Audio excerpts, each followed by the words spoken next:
Rose, you say sorry. Yeah, you see, some we haven't done anything. You know, we didn't want to place quite straight. Hello,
done it, please. I'm bloody delicate, very old. My choice will not have it. The rose is delicate. The rose is old.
here today to pay tribute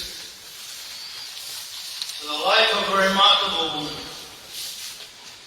Brenda Proctor, who I first met in the historic miners' strike 1984-1985. Among the thousands of women throughout the British coalfield, Brenda played an outstanding role in fighting against the butchery of the coal industry and established with other women, Women Against the Closures, an organisation which became an inspiration not only in this country but throughout the world. Remains an inspiration today in countries all over the world who struggle for a better world.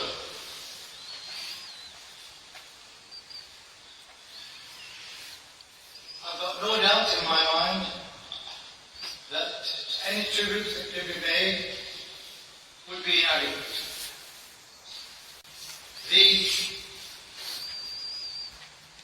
position I find myself in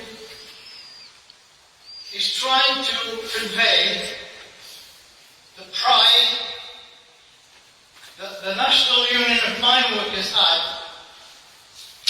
in Brenda and all the women who participated in the miners' dispute between 1984 and 1985. What an inspiration they gave to people in this nation and all over the world. I'll let you in on a secret. When the vote was taken to return to work, I made my position clear, and I've got no doubt that if the vote had been taken by the women against pit closures, the strike would have continued, and I'm convinced we would have achieved total victory at the end of it. They were so determined that they knew the only way to fight is to fight back. I've many memories of meeting and speaking alongside Brenda. For me, the most outstanding occasion was 8 years later, on Saturday, 15th of May 1993. It was previously Hem Heath colliery, by that time Trentham, arbitrarily closed by the government and the coal board. By the 15th of May, Brenda, Bridgette, Rose and women had committed a serious offence. They'd broken into the property and occupied one of the main shaft towers and chained themselves to the structure. And they cleared they weren't coming out. A rally was held at the entrance to support them. And miners and women from all over Britain came to that demonstration. Joe Wilt and I had agreed to speak, but also agreed to go and talk to the women. It meant, of course, entering the colliery coal yard. The reason we wanted to do that was simple.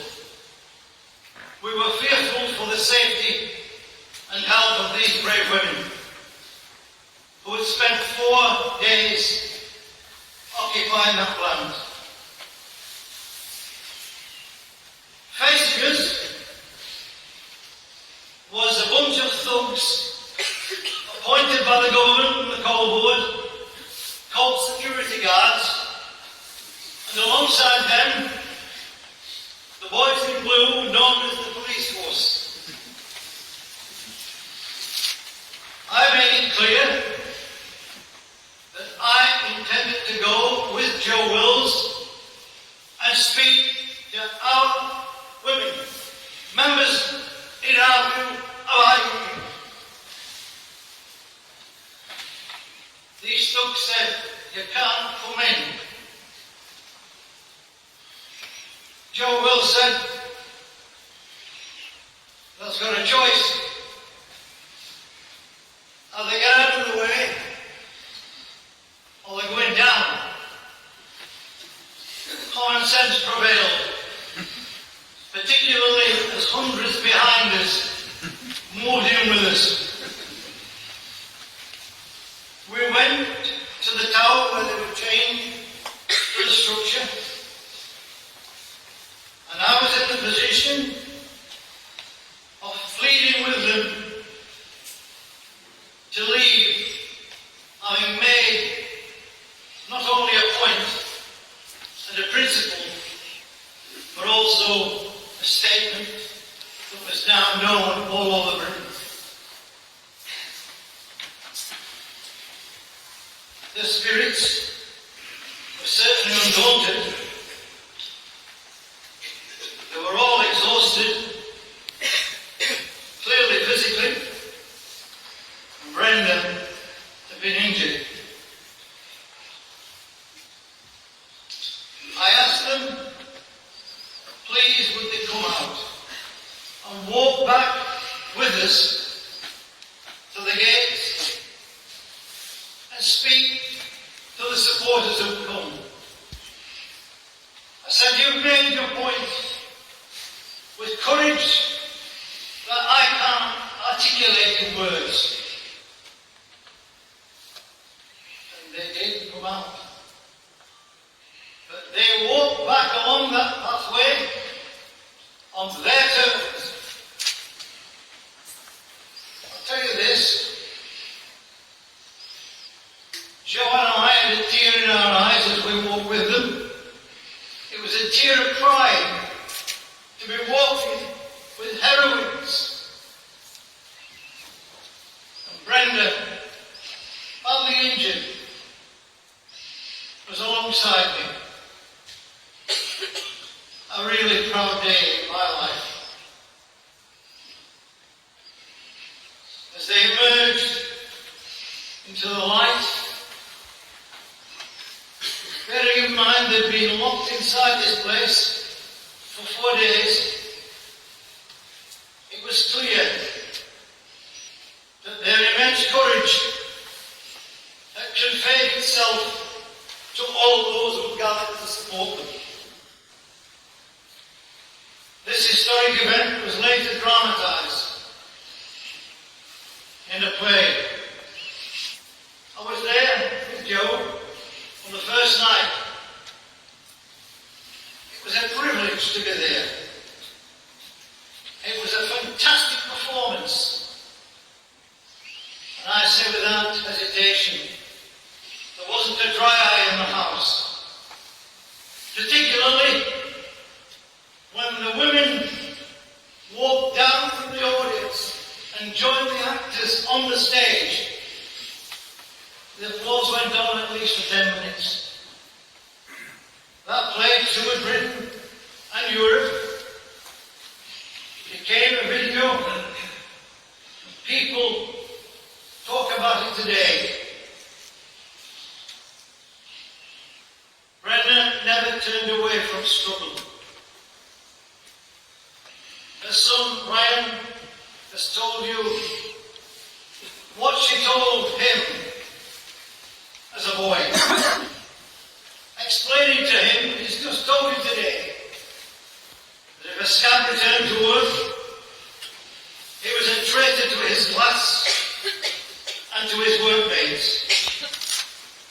That explanation remains as clear, as powerful and as true as it was then when she sold it to Ryan.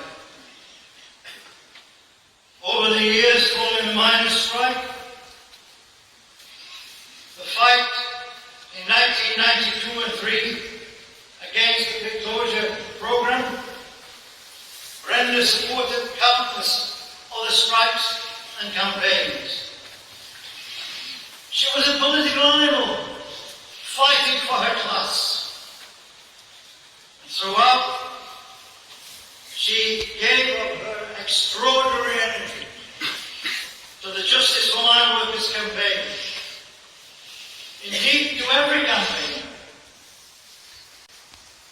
I say this with a hint of sadness. Despite all that we've campaigned for, I still find it difficult to understand why a Labour government, having been elected in 1997, couldn't have given that justice to those mine workers who've been sacked, and Brenda felt the same.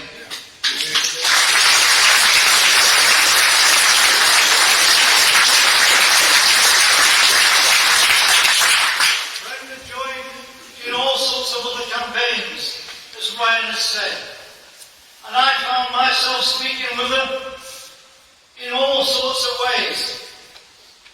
Nuclear power, energy policy, yes, the growing dispute, all of these issues she was involved in, along with the other women that are here today, Bridgette, Rose, others, all over Britain. They were, in my view, the finest example of humanity that I've ever come across. When we discussed after the strike, what role could they play? And I know that Joe and Jim was here also, were confirming. I argue passionately that they should become members of the National Union of Mineworkers. In my view, they had earned that right through their courage, determination, and support alongside all those miners who took part in that historic dispute. A dispute that now is recognised as one that was correct, and if only those scabs that Ryan described so eloquently had not scabbed, and had those areas come out on strike with us, the dispute would have been over in weeks, and we would have been victorious. But more important, the injustice and inequality of today would not be there today. That was what was at stake, and the women against the enclosures understood it, not only then, but they understand it now. How do I pay my final tribute to Brenda? I can only use words adopted from a song written by Dominic Bayham and sung by Christy Moore about the legendary trade union leader and socialist James Connolly. I think those words are appropriate for Brenda. There is a point in history when workers first fought back, when the might of exploitation at last began to crack. In farm and field and factory, in every mine and mill, a flame was lit, a bacon bright. That flame is burning still. Brenda Proctor was there. We have to carry on the fight. We must hold high that flame. In struggles now and yet to come, we'll still remember her name. That blazing light, that beacon bright, that flame is burning still. And brave and undaunted, Brenda will be there. Brenda Proctor entered the pantheon of heroines, not only in 1984-5 and 92 and 93,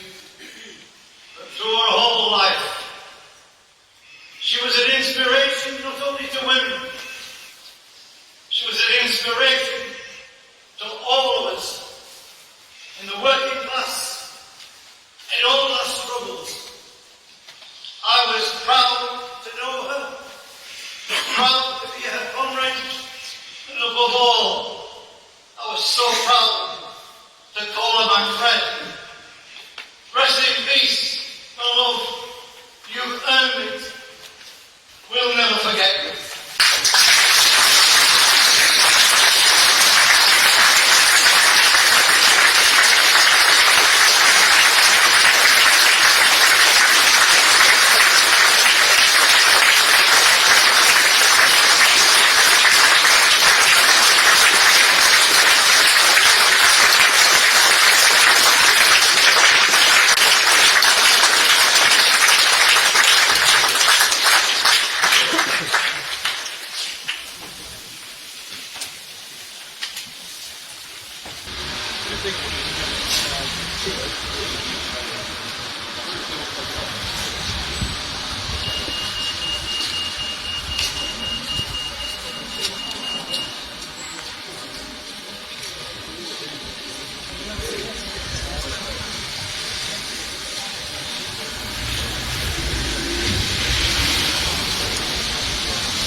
Spoken here on many occasions. A lot of the people who are here today distinguished, of course, with sadness, but also with pride in not only Brenda, but all of them who took part in the struggle. I think really, the real victory was the struggle itself. And that's the best tribute I can pay to Brenda.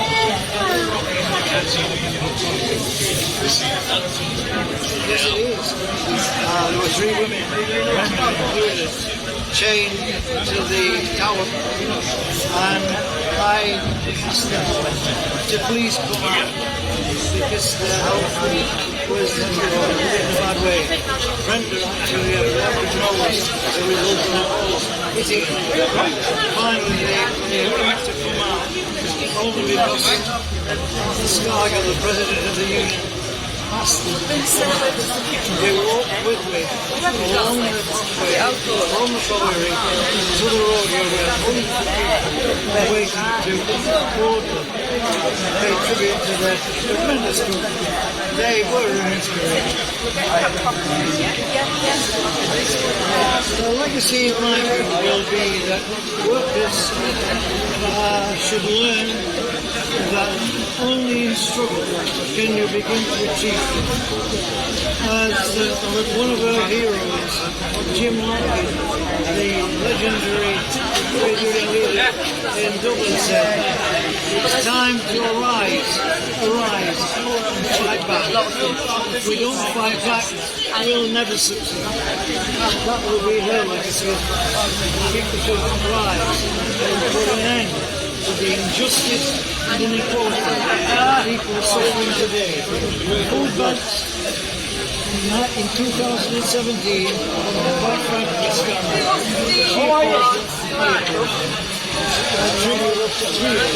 the legacy will be she fought the end against injustice. Yeah, I was speaking to him over there, but more important, she will be remembered throughout Britain and worldwide. Because people in the trade union and labor movement know the name of Brenda Proctor.